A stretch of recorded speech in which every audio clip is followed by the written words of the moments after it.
We're back with our politics lead, and 7 days into the government shutdown, President Trump is now threatening to close down the entire southern border if he doesn't get funding for a border wall.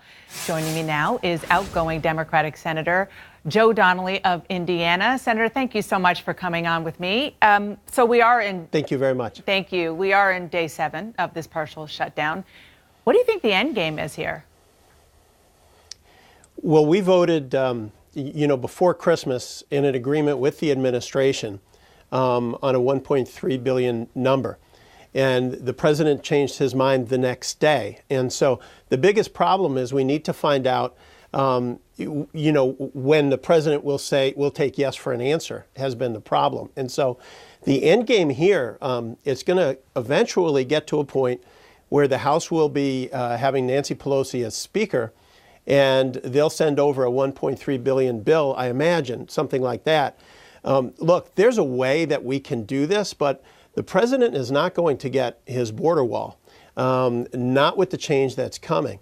And so, there are opportunities here, but that's not going to be part of it. The president can talk about changes around the edges as an improvement, as a win, as getting him closer to a border wall. But I think that's the discussion that's coming. That's interesting because you are somebody who looked for areas of a compromise, but you think that this is just not an area where Democrats should or would compromise. He should just forget about the wall. Well, I don't think you're going to find that the funding is going to be there for the wall. There are things that can be done where there's additional funding for drug interdictions, for instance. We lost over 70,000 Americans this past year to drug overdoses. Much of it is coming across the border from Mexico. We know that Southern Command and Northern Command, I've served on the Armed Services Committee, are desperately short of funds to stop the drugs coming in. And so maybe there could be an additional plus up to work on stopping those drugs from coming in, on working at the border crossings where those drugs are coming in. But there won't be funding for the wall. Very interesting. So you are serving in your last few days of Congress right now. So is Missouri Senator Claire McCaskill, who, like you, was defeated in November. She sat down with CNN's Manu Raju to talk about Republicans you serve with and what they really think about the president. Take a listen.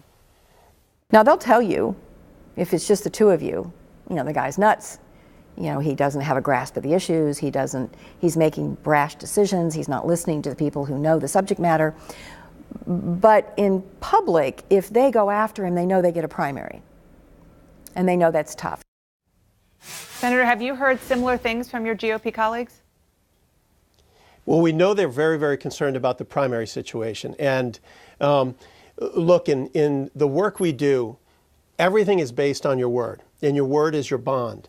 And like early last year, or this year, we put together an agreement to do the border wall, as well as DACA funding. 10 Democrats, 10 Republicans. It was a team effort. The president said, if you do this, I'll get this, I'll move it forward. We all kind of looked at each other, and we knew that we could get this done, we'll get it to that point. And it may well sink at the White House that night, because having the word, yeah, I'm going to stand by this and do it, doesn't always work with this president. That what it is today is very different tomorrow, and all my colleagues know that.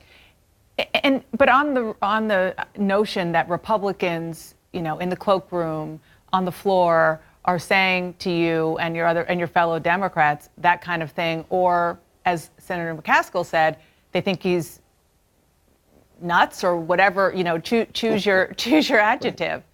Are you hearing that as well? Well, what I'm hearing is that they're really concerned about the judgment.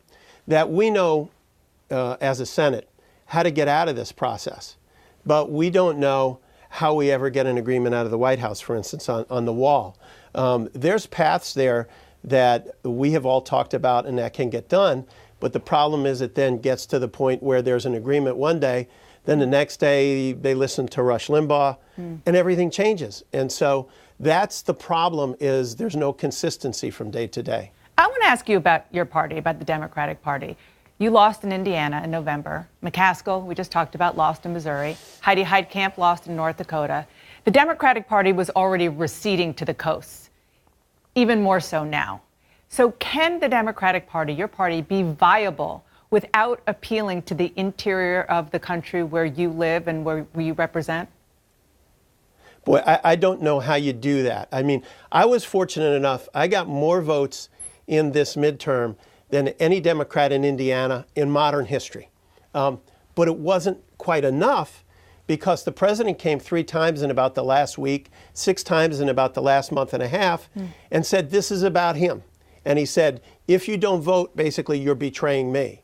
And we have not made enough of a connection. I work like a dog nonstop to make that connection, but that the people of my state understand that culturally, we want to make sure you succeed, that we're going to fight to make sure that, for instance, on student loans, we'll keep the interest rate at the same rate as a housing loan. But when you talk Medicare for all, like I heard on the panel earlier, you start losing the people in my state. When we start talking about, hey, we're going to work together with the insurance companies to lower premiums, that's what connects. And so, you know, the talk on the coasts just doesn't get it done in the middle. And Dana, this presidential election that's coming up, you know, what's going to happen on the coast is already baked in the cake. This is going to be one in Pennsylvania and Ohio and Michigan and Wisconsin and North Carolina and Florida and Arizona and Iowa. And that's where the meat and potatoes is going to be. And if we're talking the other way, we're just not talking to those folks. I was going to ask you about something like Medicare for all, looking ahead to 2020. So given what you just said, who's the person? Who's the person, or what kind of person do you really think is viable against President Trump? Well, you know, who wins the primary is not necessarily the best person in a general election. So who should win the primary? Well, I'm not going to. I mean, not a specific person, but a kind of person. Yeah.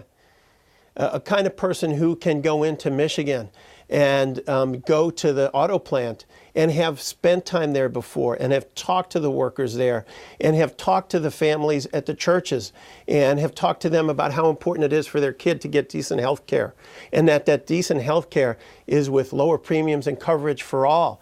People just want to make sure they have a good job, decent health care, that they can retire with dignity, and that they know that the future is better for their children and grandchildren. When we talk about those things, we have success in the Midwest. I won 4 elections in a row, elections I never was supposed to have won, because I talked to the hopes and aspirations of good jobs, making sure your kids have a great opportunity, and knowing that you'll get decent health care. That's what this is about.